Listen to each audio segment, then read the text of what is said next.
नमस्कार मित्रांनो, कसे आहात? मजेत ना? मजेतच असलं पाहिजे. तुमच्यासाठी एक मी नवीन व्हिडिओ घेऊन आलो आहे.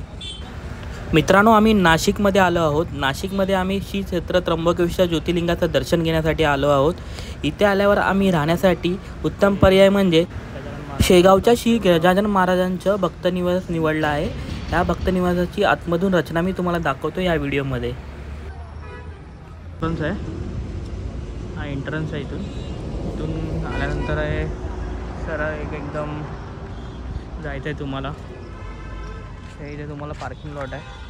इथे 4 व्हीलर बाईक्स किंवा आपले बस वगैरे इथे पार्किंग करू शकता. बससाठी समोर पार्किंग आहे त्या साईडला अपोजिटला. आणि हे बघा, इथून एंट्रन्स आहे. इथून सरळ तुम्ही इथे जाऊ शकता आणि समोर रूम नोंदणी आहे. त्या कार्यालय आहे, तिथे जाऊन इन्क्वायरी करू शकता. इथे बघा तुम्हाला ते लगेज ट्रॉली, व्हीलचेअर वगैरे इथे भेटेल तुम्हाला. हे बघा, हे व्हीलचेअर आहे. तुम्ही इथे आपल्या लगेज वगैरे घेऊन जाऊ शकता.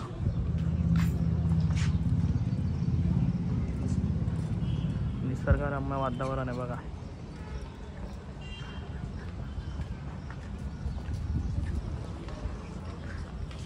ते सरळ तुम्हाला जायचं आहे.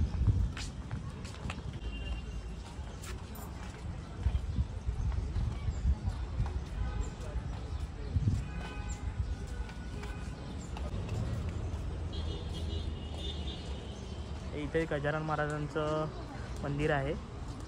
खूप अप्रतिम मंदिर आहे. तुम्ही बघू शकता. कधी आलात तर नक्की या स्थळाला भेट द्या.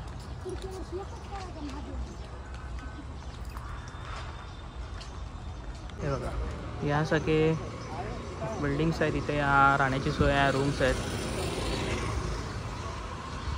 हॉल्स पण आहेत. म्हणजे जास्त मोठे ग्रुप असतील त्यांना हॉल दिले जातात. आणि इथे बसण्यासाठी पण सुविधा आहे. संध्याकाळी वगैरे तुम्ही जेवण वगैरे आला तर इथे बसू शकता. या साईडला आपलं मंदिर आहे. मंदिर पण इथून एक 200 मीटर अंतरावर आहे. ते बघा, एकदम असं मार्बलमध्ये हे व्हाईट शेगावच्या महाराजांचं मंदिर आहे.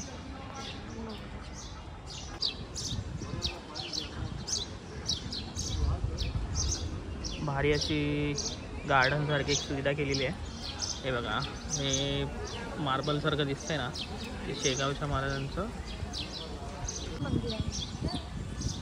बघा मित्रांनो, इथे प्रवेशद्वार आहे आणि ते समोर तुम्हाला दिसतंय व्हाईटमध्ये मार्बलमध्ये ते गजानन महाराजांचं मंदिर आहे. आणि इथे बघा नोंदणी कार्यालय आहे. या साईडला तुम्ही रूमची नोंदणी करू शकता.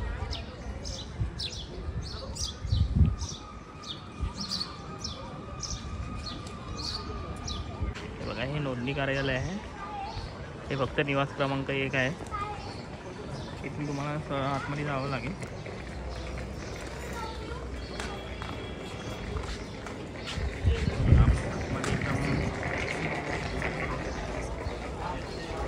बघा, जर तुम्ही वेटिंगमध्ये असाल तर इथे तुम्हाला बसण्यासाठी सुविधा केलेली आहे.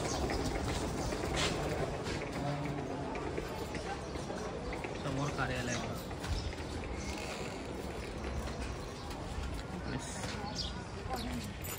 समोरच हे मंदिर आहे. कार्यालयाच्या एकदम समोरच हे मंदिर आहे.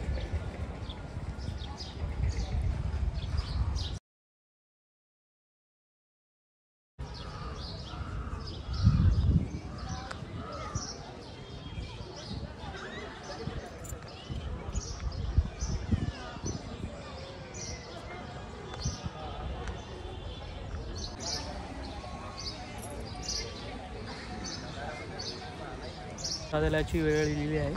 भक्त दिवस 2, 3, 4 ह्या साईडला आहेत. आणि रात्री 10 नंतर आलेल्या भक्तगणांचे भोजन प्रसाद उपलब्ध राहील. 10:30 नंतर भक्त जर आले त्यांना प्रसादालयामध्ये जेवण वगैरे भेटू शकते. हे बघा, इकडे हे एकदम मस्त असं आहे.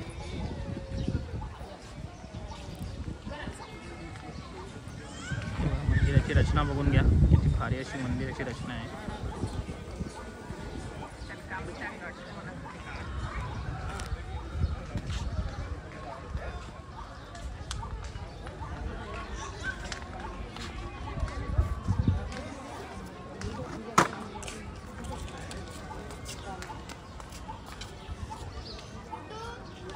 मला मी तुम्हाला भक्त निवासमधील आतमधील कशी सुविधा आहे ती दाखवतो.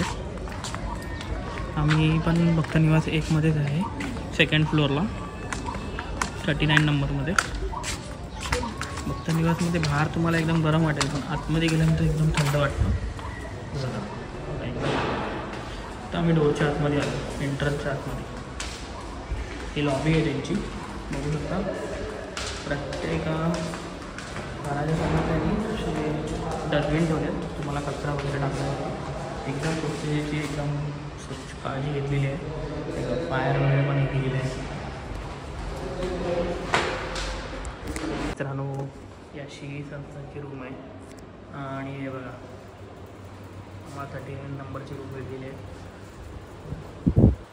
भारी असे तुम्हाला लगेचसाठी इकडे स्टोरेज पण दिलेलं आहे. कपाट, त्याच्यामध्ये तुम्हाला इथे मिरर दिलेलं आहे.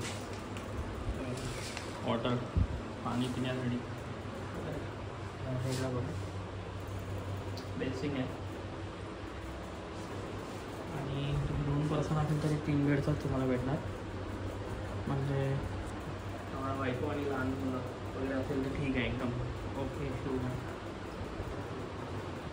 बघा, कपडे अडकवण्यासाठी आपल्याकडं स्टँड पण दिलेलं आहे तुम्हाला.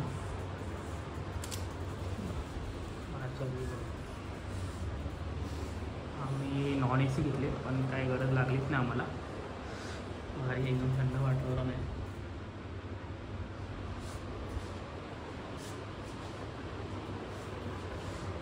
बाथरूम बघा,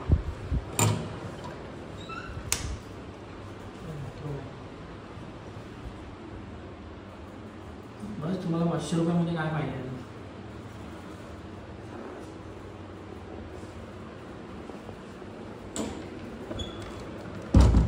गुड नाईटची सुविधा दिलेली आहे. त्यानंतर गजानन महाराजांचा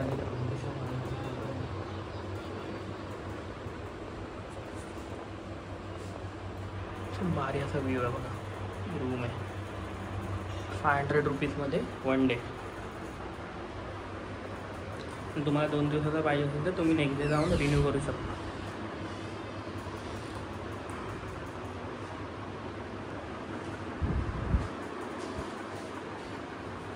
सोय केलेली आहे. ते सकाळी 5 ते 8:30 मध्ये गरम पाणी येतं, ते पिण्याचे पाणी.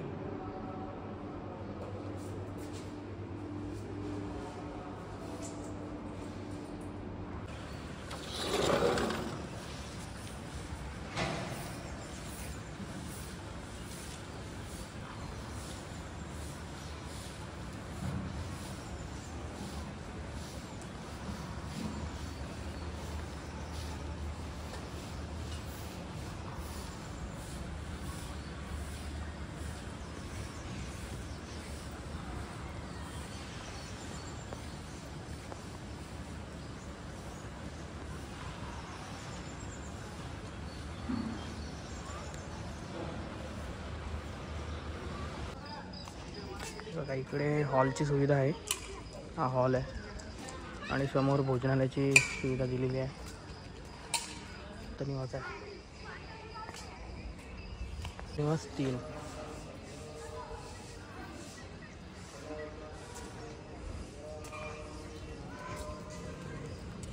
बघा, प्रसादालयासाठी इथे आहे हा एरिया.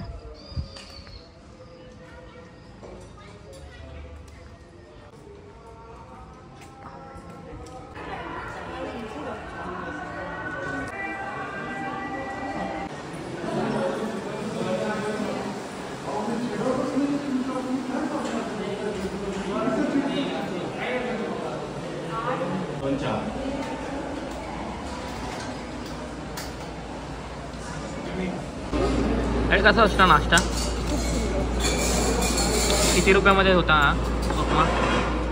उपमा 18 रुपये आहे, पोहे 10 रुपयाला आहे आणि चहा 10 रुपये.